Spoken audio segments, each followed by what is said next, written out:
우리 옆에 계시는 분들 보시면서 평화의 인사를 나누도록 하겠습니다. 주님의 평화가 함께 하시기를.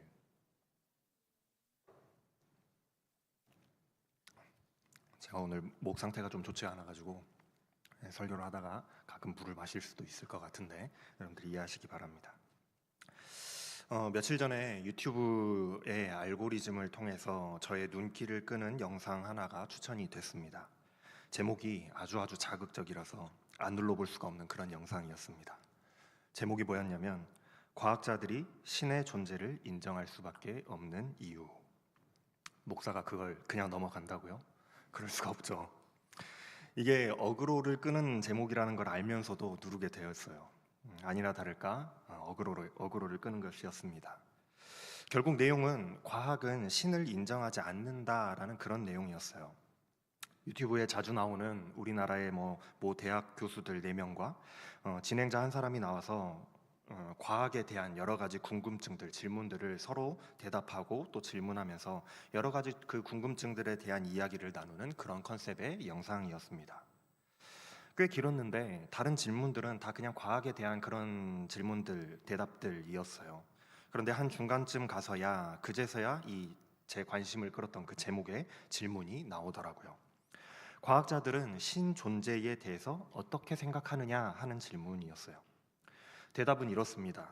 한 분이 뇌과학 교수님이셨는데 뇌과학자의 입장에서 뇌과학자가 봤을 때에 진화론적으로 인간은 예측 가능성을 보면서 살아간답니다. 왜냐하면 생존을 위해서는 불확실한 것들을 예측해야지만 생존 가능성이 높아지기 때문인 거죠. 그래서 사람은 끊임없이 세상에서 벌어지는 그 인과관계, 원인과 결과를 바탕으로 예측을 하면서 살아가게 된다라는 거예요.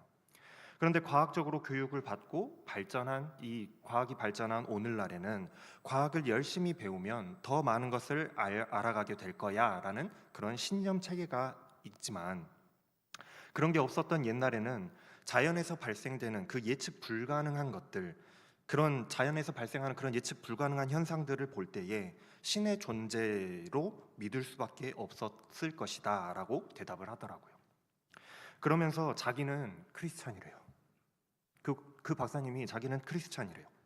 그러면서도 자기는 극단적인 진화론자다라고 말하더라고요. 그래서 그분은 종교는 도덕적이고 가치 있는 신념으로서 우리의 길잡이 역할을 해줄 수 있는 것이고, 과학은 또 과학으로서의 역할을 하는 것이기 때문에 과학과 신앙은 별개의 것이다 라고 말을 하더라고요. 아마도 이분의 생각이 오늘날 대부분의 과학자들이 가지고 있는 생각이고 오늘날 현대인들의 일반적인 생각이 아닐까 싶어요. 종교와 과학은 서로 분리되어 있다. 그렇다면 질문 중에 그 다음으로 또 따라서 나왔던 질문 중에 하나가 이거였어요. 과학자들 중에도 신을 믿는 사람이 있지 않나요? 하는 그런 질문이었어요. 왜냐하면 우리가 잘 알고 있듯이 서구 사회는, 우리나라뿐만이 아니라 서구 사회는 기독교 중심의 사회였잖아요. 그래서 대부분의 유명한 서구의 과학자들 중에서도 기독교인들이 많다라고 우리가 알고 있기 때문에 이런 질문이 당연히 나올 수밖에 없는 거예요. 아인슈타인도 신은 주사위 놀이를 하지 않는다라고 말했다고 할 정도로 신에 대해서 이야기를 했고, 슈바이처 박사도 선교하러 다니고 봉사하러 다니면서 의료 봉사를 하러 다녔던 그 유명한 크리스찬이라고 우리는 알고 있죠. 그런데 사실은 그렇지가 않더라는 거예요. 과학자들이 믿는 신, 과학자들이 말하는 이 신이라고 하는 것은 우리가 생각하는 인격신, 그러니까 하나님과는 다르다는 겁니다. 자, 과학은 원인과 결과를 가지고 논리적으로 설명되고 증명되어야지만 믿습니다. 인과관계를 가지고 설명하려고 해요, 모든 것을. 원인과 결과가 있는 거죠. 그런데 결과가 있어서, 지금 우리 눈앞에 있는 이 결과가 있어서 이것에 대해서 연구를 하여서 원인을 찾았어요. 그럼 또 질문이 생깁니다. 그 원인, 이 찾은 원인에 대한 원인은 뭘까? 그리고 또 찾은 그 원인에 대한 원인, 원인에 대한 원인에 대한 원인에 대한 원인은 뭘까? 그렇게 꼬리에 꼬리를 물고 올라가다 보니 결국 어떤 한 특이점에 도달하게 되겠잖아요. 끝에 가면 뭔가 특이점이 하나 있을 거 아닙니까? 최초의 발생 원인이 있을 거 아니겠어요? 그래서 과학자들은 그것을 바로 빅뱅이다라고 설명하려고 하죠. 그런데 또다시 질문이 생겨요. 여기 사회자도 그런 질문을 하더라고요. 그럼 빅뱅의 원인이 뭔데요? 빅뱅이 발생한 이유가 뭔데요? 사회자가 그렇게 물으니까 과학자들도 이제 난감해하기 시작하는 거예요. 그냥 자기들도 웃어 넘기면서 잘 모른대요. 사실 빅뱅도 하나의 가설일 뿐으로 아는 게 하나도 없는 거예요. 그게 발생한 이유가 어찌 되었는지, 발생한 이유가 무엇인지 어찌 알겠으며 원인은 우리가 또 어떻게 알겠습니까?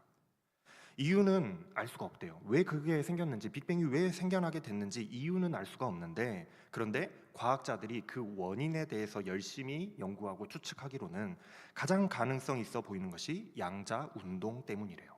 벌써부터 재미없죠. 참아요. 양자는요, 갑자기 생겨났다 사라지기도 하는데 어느 순간 갑자기 이것이 나타나서 둘이 부딪혀서 폭발했다라는 거예요. 그래서 사회자가 그럼 양자 운동은 왜 생겼어요? 라고 또 물어보니까 뭐라고 했을까요? 또 모른대요. 잘 모르겠대요. 그래서 과학자들은 이렇게 설명이 불가능한 최초의 원인이 있을 텐데 이걸 신이라고 부른다는 거예요. 이걸 신이라고 부른다는 거예요.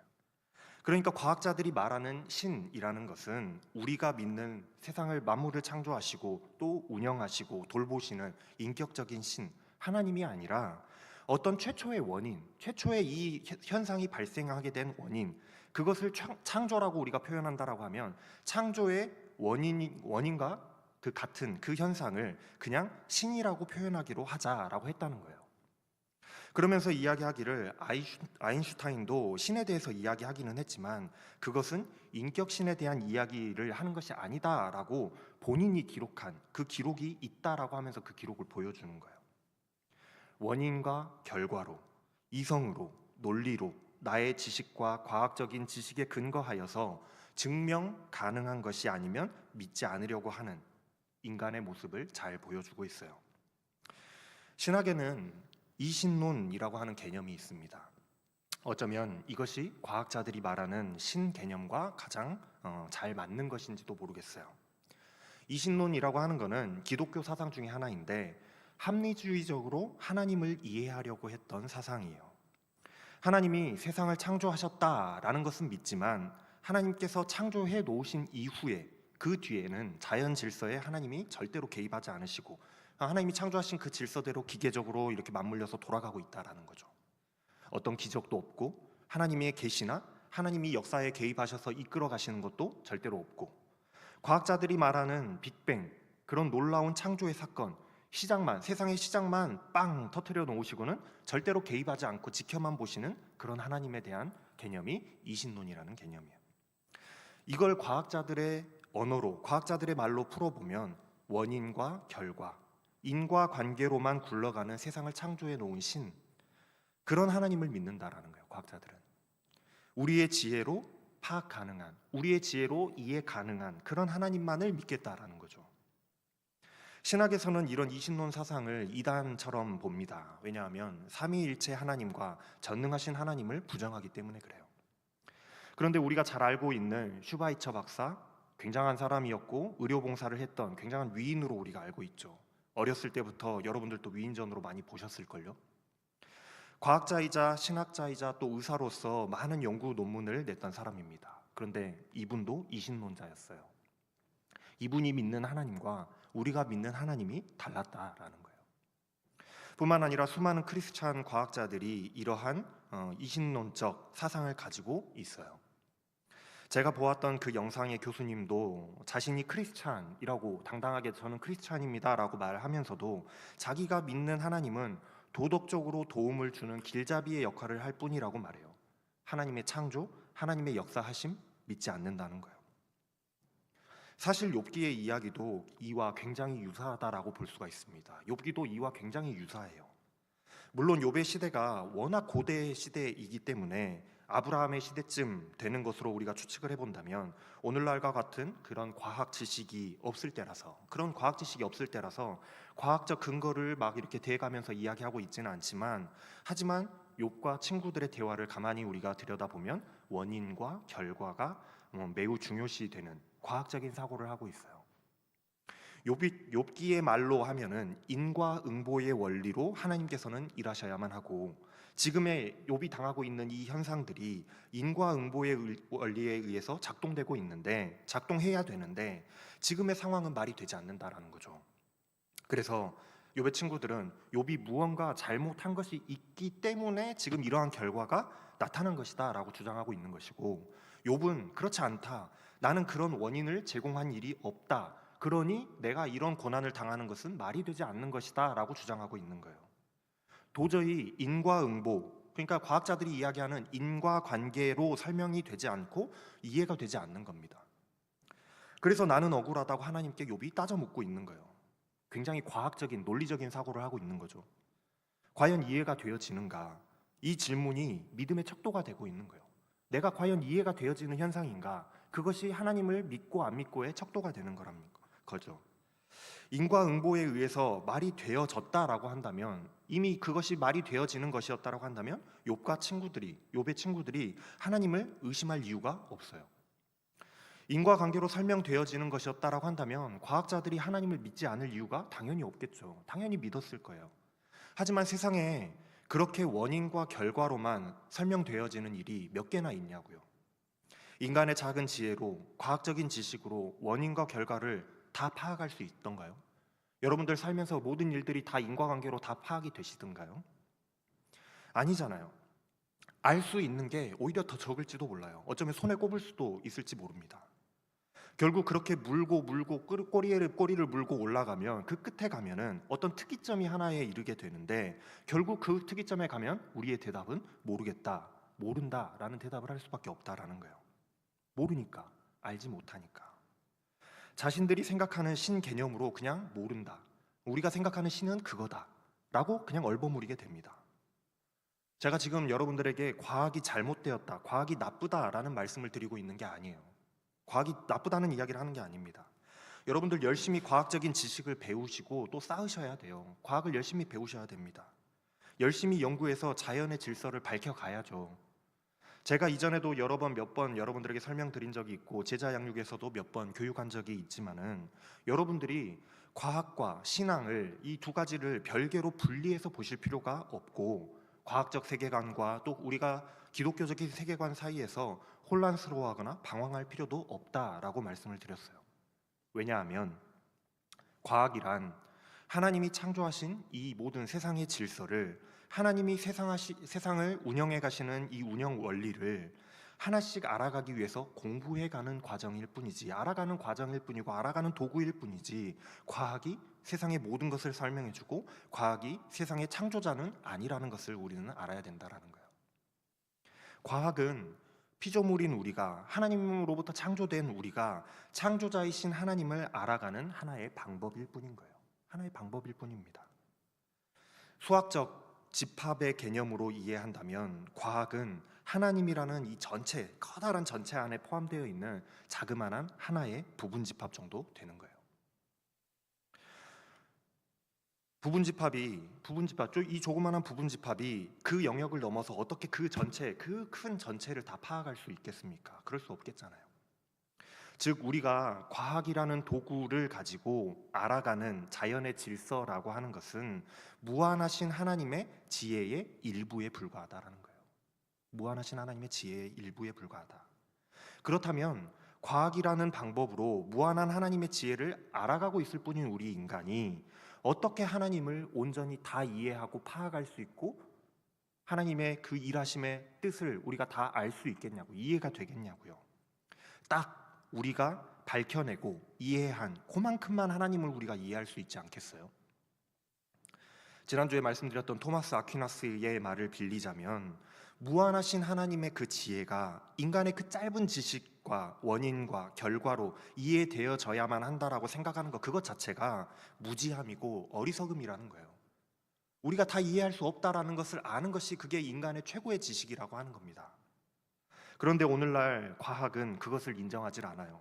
신은 없다라고 믿습니다. 신은 없다라고 규정해요. 그러니 과학과 신앙이 분리되어야 한다라고 믿는 거예요. 아니, 오히려 과학이 더 높은 지식의 영역이라고 믿는 거죠. 신앙은 미신적이라고 그냥 해버리고요. 이것이 오늘날 과학이 말하는 과학적인 사고이고 욥기가 말하고 있는 욥기의 사고방식이기도 하면서, 오늘날 우리들의 일반적인 사고방식이기도 한 거예요. 지난주 말씀을 우리가 다시 한번 잠깐 떠올려 봅시다. 제목이 무엇이었습니까? 욥의 말이 그치니라. 욥이 기나긴 논쟁과 변론을 끝마치면서 자신의 그 지금까지 있었던 모든 상황을 다 정리했어요. 총정리했습니다. 나는 아무런 잘못이 없다. 오히려 너무나도 바르게 의롭게 살았다.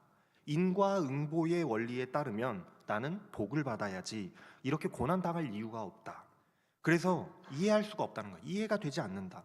하나님이 왜 이렇게 나에게 고난 가운데 나를 두시고 나에게 고난을 주시는지 이해가 되지 않는다. 억울하다.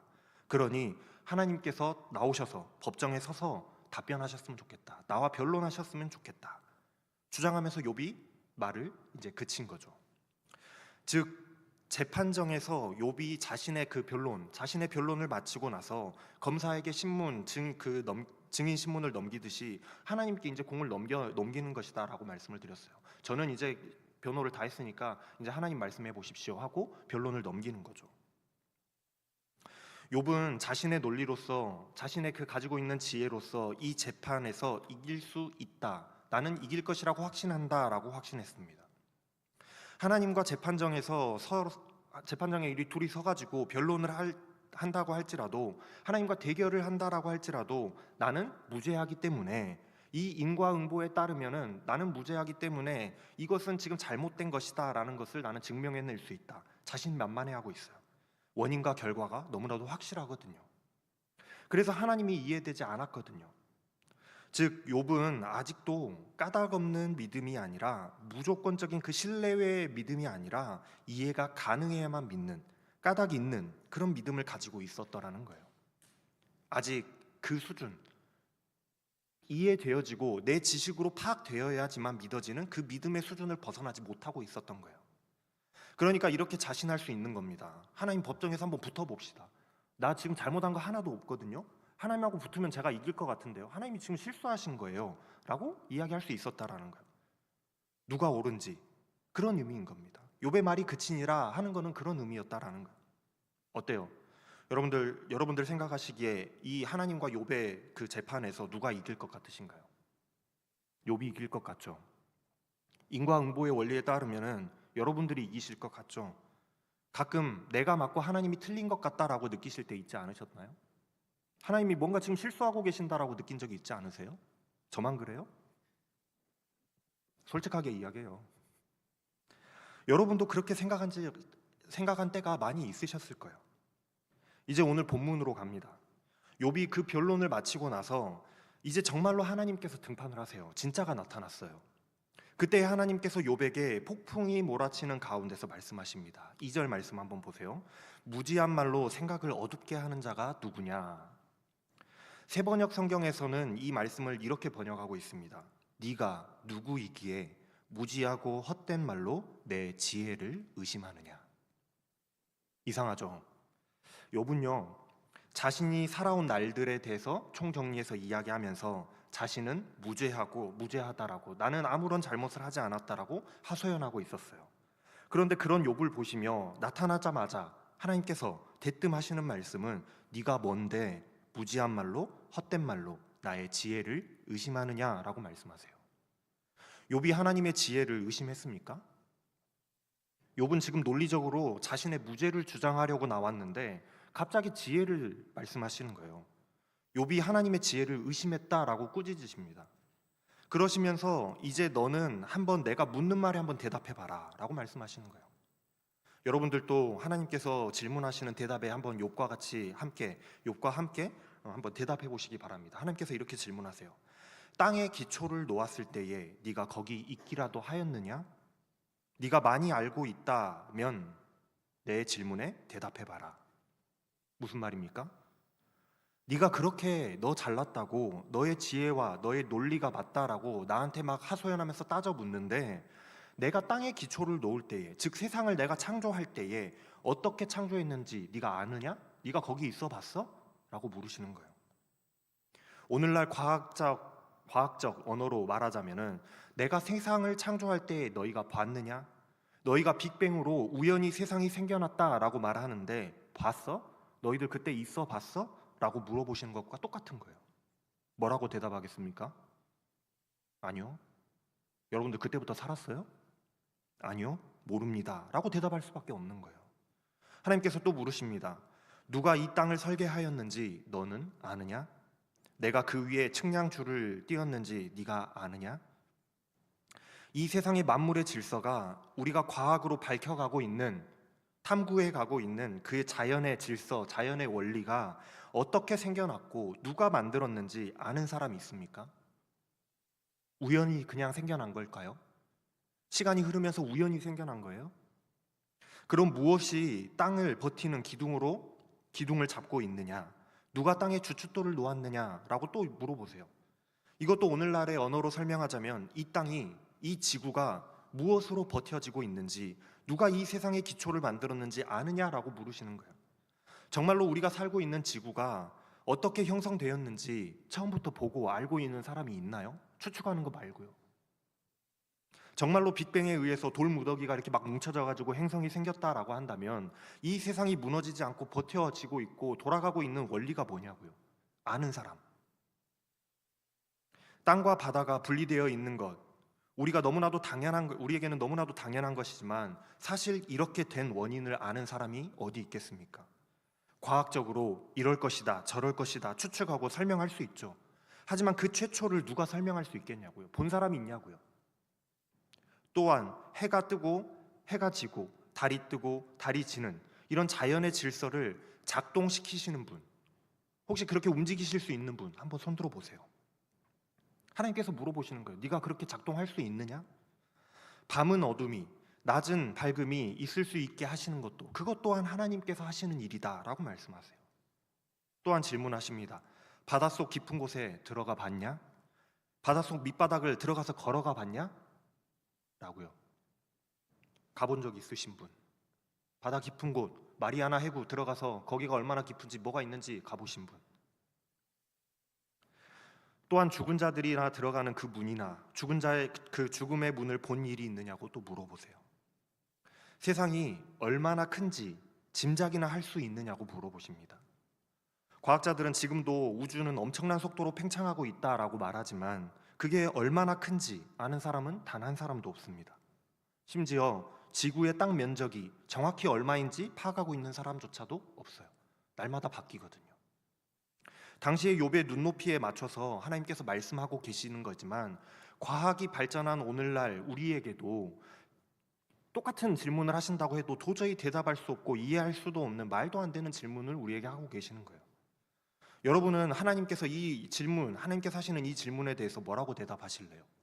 하나님께서 여러분들에게 욥이 아니라 여러분에게 이 질문을 하신다면 뭐라고 대답하시겠어요? 하나님께서 욥에게 물으시는 거예요. 이것에 대해서 네가 알고 있다라고 한다면 어디 한번 너의 답변을 들어보자. 네가 얼마나 아는지 한번 들어보자. 38장부터 42장까지의 말씀, 이 말씀에는 이런 선문선답 같은 하나님의 질문이 마구마구 쏟아져 나옵니다. 이런 질문을 하시면서 하나님께서 욥을 비꼬으시는 거예요. 21절 말씀에 보면 이렇게 말씀해요. 알고 말고 네가 당연히 알겠지. 그렇게 네가 지혜 있다고 잘 안다고 그렇게 말했는데 내가 세상을 처음 만들 때부터 그리고 운영하는 것까지도 네가 다 알겠지. 잘 알겠다. 하나님께서 욥을 비꼬고 계시다는 거예요. 네가 얼마나 아는지 한번 보자. 이렇게 비꼬세요. 하나님이요, 이처럼 자연과학적인 이야기들, 과학자들이나 할 법한 이야기들을 마구마구 쏟아내 놓으시면서 질문을 하시니까 어떻겠습니까? 그 질문을 받는 욥은 어떻겠어요? 이 와중에 욥이 하나라도 안다, 저 그거 알아요라고 대답할 수 있었겠어요? 오늘날 과학이 발전했고 지식을 쌓은, 그 과학적 지식을 굉장히 많이 축적한 인류라도 하나님의 이 질문에 대해서 시원하게 대답하는 사람이 없을 겁니다. 만드신 이유, 원인에 대해서 뭘 알아야 대답을 하죠. 그냥 우연히 생겨났다라고, 우연히 그렇게 진화되었고 그렇게 흘러왔다라고 할 수밖에 없는 거예요. 이렇게 쏟아놓으시고는 하나님께서 다시 한번 꾸짖으면서 말씀하세요. 40장 1절 2절 말씀을 보면 전능한 하나님과 다투는 욥아, 네가 나를 탓할 셈이냐? 네가 나를 비난하니 어디 한번 묻는 말에 한번 대답해봐라 라고 말씀하시는 거예요. 네가 그렇게 잘 안다라고 모든 걸 다 아는 것처럼 나의 지혜를 의심하면서 네가 나와 다투었는데 나의 탓을 했는데 나를 비난했는데 어디 한번 네가 그렇게 잘 알면 한번 대답해 봐라라고 말하는 거예요. 그런데요, 욥이요 하나님께 이렇게 말합니다. 4절 말씀에 보면 저는 비천한 인간입니다. 제가 무엇이라고 감히 하나님께 대답할 수 있겠습니까? 제가 입이 너무 가벼웠습니다. 저는 다만 손으로 입을 막을 수밖에 없겠습니다. 이미 너무 많은 말을 하였습니다. 더 이상 말을 할 수가 없습니다. 그렇게 자신의 무죄하다라는 무죄를 증명하고 하나님이 이번에는 잘못하셨음을 밝혀내기 위해서 겨뤄보고자 당당하게 자신했던 그 욥이 하나님의 질문 세례에 꿀먹은 벙어리가 돼버려요. 욥의 말이 이제는 정말로 그쳐져 버린 겁니다. 더 이상 말을 할 수 없게 되어버렸어요. 자신이 당당해서 내가 당당하기 때문에 더 이상 내가 할 말은 다 했으니까 하나님 이제 할 말 있으면 한번 해보십시오. 그런 것이 아니라, 그래서 말이 그쳐진 것이 아니라 자기가 너무나도 어리석었음을 깨닫게 되었기 때문에 더 이상 말을 하지 못하게 된 거예요. 하나님의 지혜가 너무나도 크고 놀랍다는 사실을 깨닫게 되었기 때문입니다.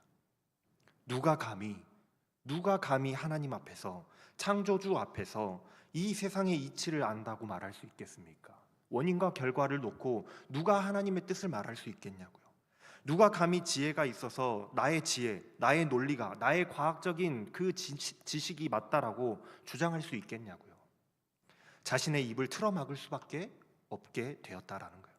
아마 욥이 이 순간 하나님의 말씀을 듣고 나서 자기가 아차 하고 깨달은 순간 그랬을 겁니다. 자신의 입을 막 때려가면서 요놈의 주댕이가 문제라고, 요놈의 주댕이가 입방정이라고 했을 거예요.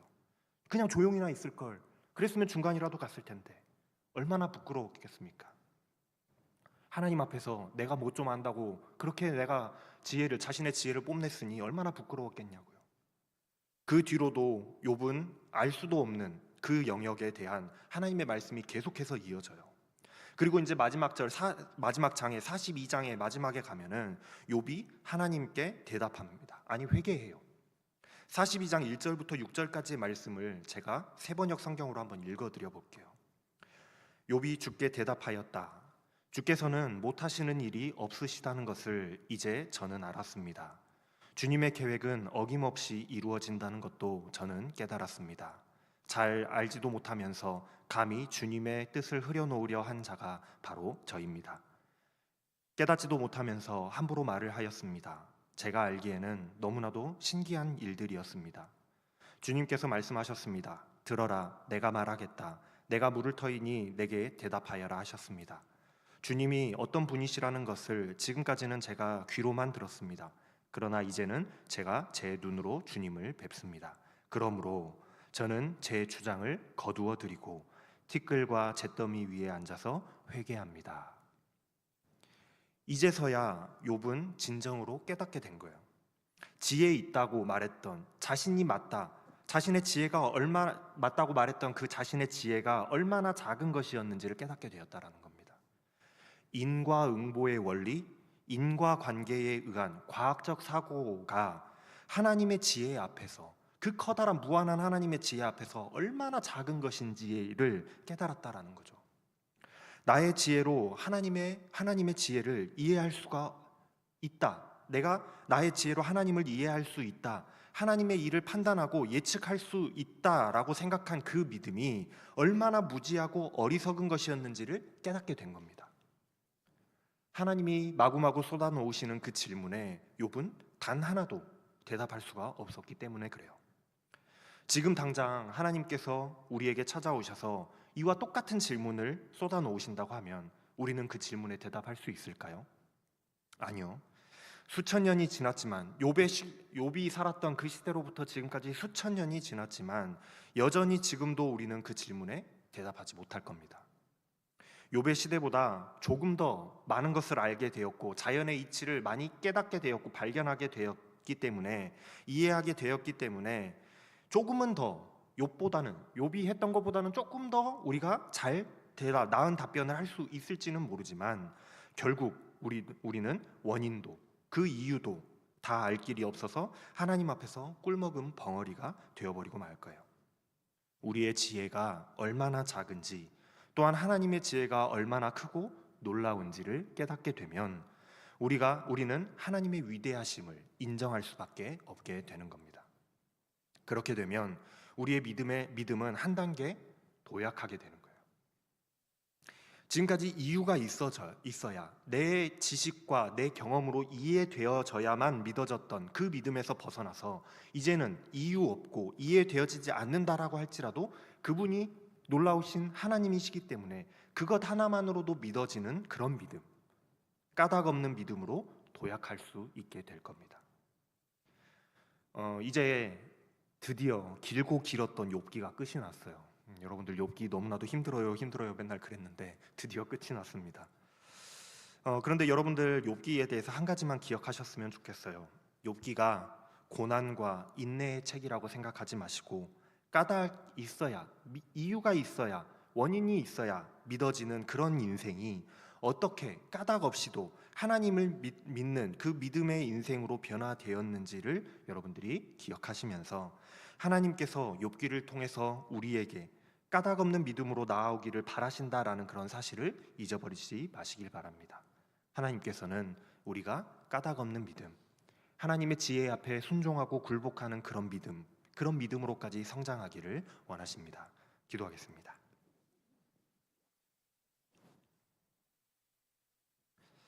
사랑의 하나님, 인간의 지혜로, 인간의 과학으로 하나님을 이해하려고 또한 설명해 보려고 하지만 하나님의 무한하신 지혜와 놀라우신 창조 역사는 우리가 다 헤아릴 수가 없습니다. 그저 우리의 무지함과 어리석음을 깨닫게 될 뿐입니다. 하나님, 이제는 까닭 있는 믿음에서 벗어나서 한 단계 도약하여서 무한하신 하나님을 신뢰함으로 까닭 없는 믿음의 단계로 나아가는 자들 다 되게 하여 주시옵소서.